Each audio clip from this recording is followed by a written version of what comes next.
Yo, what is going on, guys? We are back today for war number 5 for season 42 of Alliance War. For Loki ended up winning the very first 3 wars of the season, which pushed us to a podium position of number 3 in the world. Then we matched the number 2 alliance in the world, LVT, and they ended up beating us. And I also died in that war. So now we matched TCN, who ended up taking our 3rd spot. So they're in the podium now. So we got if we beat them, we can knock them out, maybe take that spot back. I don't know, or maybe we'd be like 4th or 5th. I don't know exactly how all that works. But it's a big war for us. The previous season, we faced TCN. We tied them, I believe, it was with 4 deaths on each side. But they ended up winning with the time tiebreaker. So this is a big war for us to try to redeem that loss of the previous season and the loss of the last war. And I'm also a big war for me trying to redeem my death. And so I did die for the first ever time with Absorbing Man, which feels just even extra bad because I hadn't died with him, especially at rank 5. It just feels so good playing Absorbing Man. I love Absorbing Man so much. My favorite champion of 2023, so that death kind of did sting.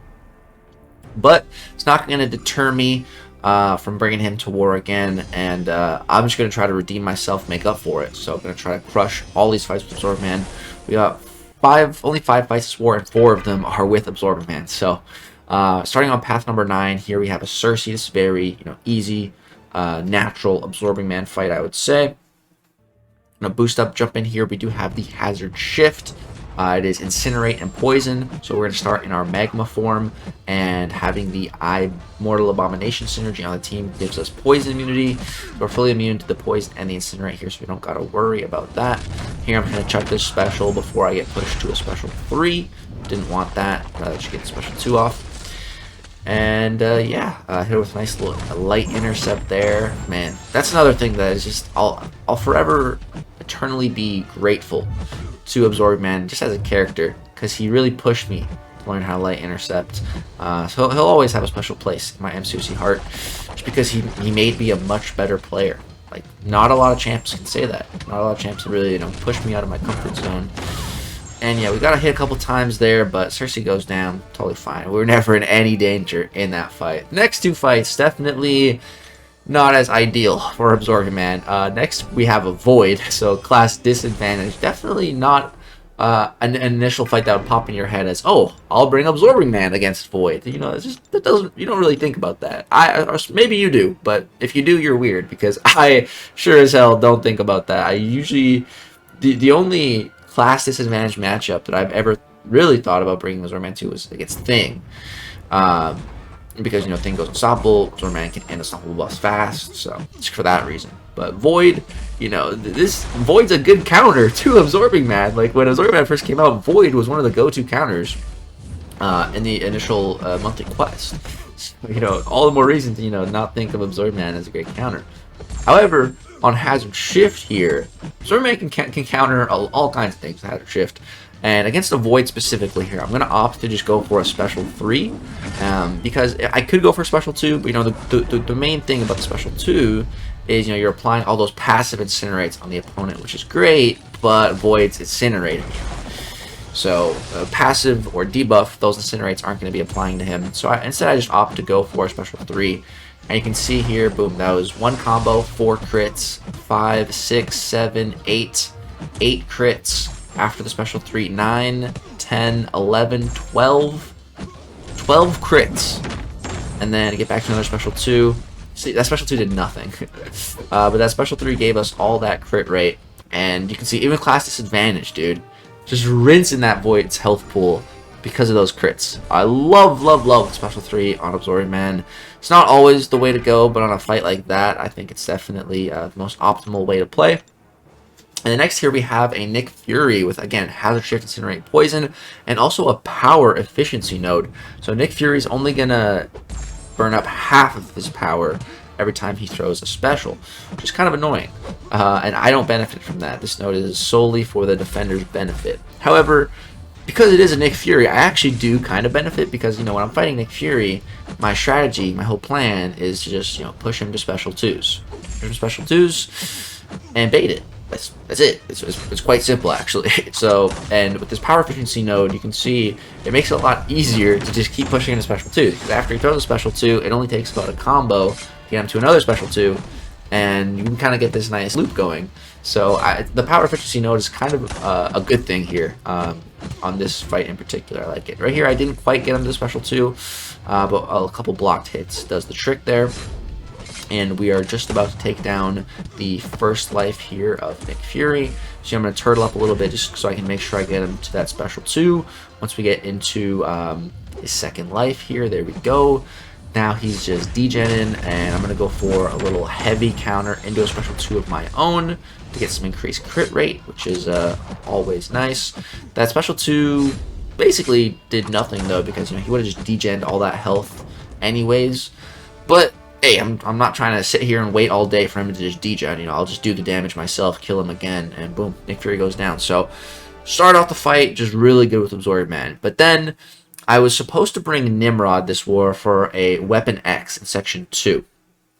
And so, I decided against that, and I was like, yeah, I can take Absorbing Man against Weapon X. Like, I'm very confident in that matchup, just because, I'm very confident in my Absorbing Man intercept capabilities.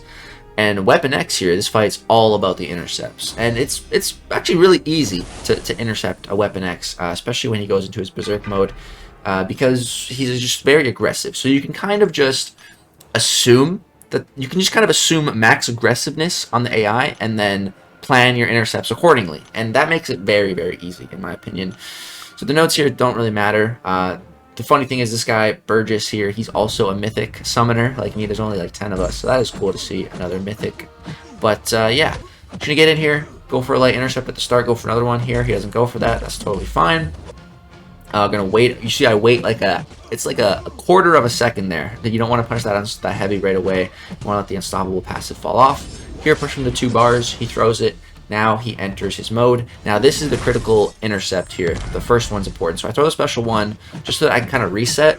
And after I throw a special, there's basically the same intercept timing on every champion in the game. After they throw a special and after you throw a special. The intercept timing is the same, basically on every single character. It doesn't matter animations, doesn't matter the character. So that makes it a lot easier to get that initial intercept going. That's why I decided to throw my special. And then here he's against the wall, so I can just keep comboing him because he's under a bar of power. And Weapon X goes down. We have a full yellow bar. That fight went absolutely flawless. Felt very, very good after that fight. And I just kind of felt a bit of redemption, for that death last war. I'm like, okay, like that fight was pretty darn clean. I'm pretty proud of that. Then we just have one more fight this war, so as long as I don't die here, we'll be good. And so we have a 565 Quicksilver, which is a little scary. Last 565 Quicksilver I fought did take my first life on Nick, and he took it pretty early, so that was kind of sketchy. So at the start of this fight, I'm going to just throw a bunch of heavy attacks here. And boom, you see I full dex that very first special 1. But I think I kind of thought that I got hit by it, and I think that kind of messed up my confidence with it, because I still had the whiplash on me, even though I didn't get hit. I kind of thought that I might have gotten hit, and so here I do get hit by that one, and I swear it's because I thought I got hit by the first one. I'm like, oh, maybe my timing was a bit off, but I shouldn't have been second guessing myself. You should never second guess yourself, especially mid fight. It's not a good thing to do. But it's okay. I'm gonna get hit by some more of these special ones. I got thrown off, even though I had the first one right. I didn't even realize it. Watching it back, that kind of irks me, because I have practiced that Quicksilver special 1 timing a little bit. Not 100% on it, as you can obviously see, but barely.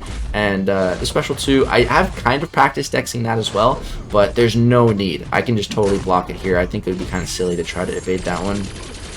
You see, the block damage did nothing. And yeah, here I get hit a little bit, but then he dies. So fight's over. That's the end of my path. So we didn't die at the very least. That's great. Yeah, did we use any items? 1 item, swore. So pretty solid.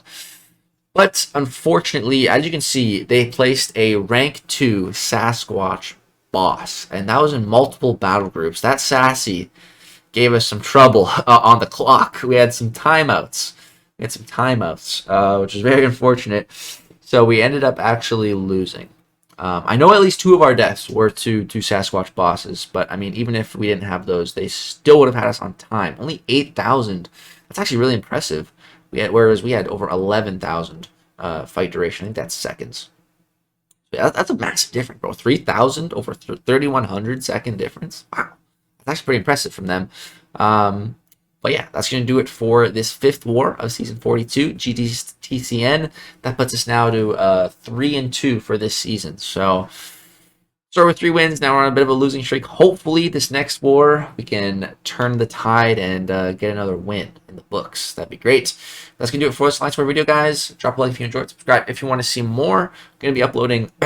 excuse me, all the wars for this season, and at the end we're gonna have a very juicy war opening. We're gonna have some T6CC to select. We're probably gonna have a 7-star basic. It's gonna be a good time, so stay tuned for that. Thank you so much for watching. Peace out.